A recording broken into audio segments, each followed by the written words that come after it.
I'm Dr. Scout. I'm from LGBT Health Inc., and I'm here with 3 minutes or less of all the top LGBT health stories from the last week, September 5th, 2014. Starting off on a somber note, Andy Cray, LGBT health advocate who worked for Center for American Progress, unfortunately passed last week from oral cancer, well too young. We thank him for his years of work, particularly his recent role in securing bulletins prohibiting insurance exclusions for trans care in D.C. and 9 other states. Thank you, Andy. We will miss you, but your work will live on and touch so many people throughout the country. Next up, in a great public health move, we had talked to you before about how CVS Pharmacy was going to stop selling tobacco. Well, now they've implemented that, saying that they can't justify selling both medicine and tobacco in the same location. And to top it off, they have a new ad that includes an LGBT couple as well. Good job, CVS. Next up, in case you don't know, whenever National Institutes of Health, NIH, decides to include an LGBT research study, the right wing has a tendency to attack it as wasteful spending. And they're doing so again on a long-term study on sexual orientation and obesity. Several different stories about how this is, again, just wasteful government spending.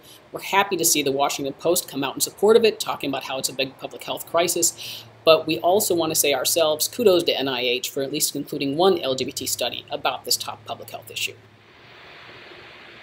In our next top story this week, there's 2 new reports out on trans people. The first one reviews issues and policies related to incarcerated trans people, reviews their mental health needs, what kind of health care they're getting in prison, and talks about the overrepresentation of trans people in prison populations.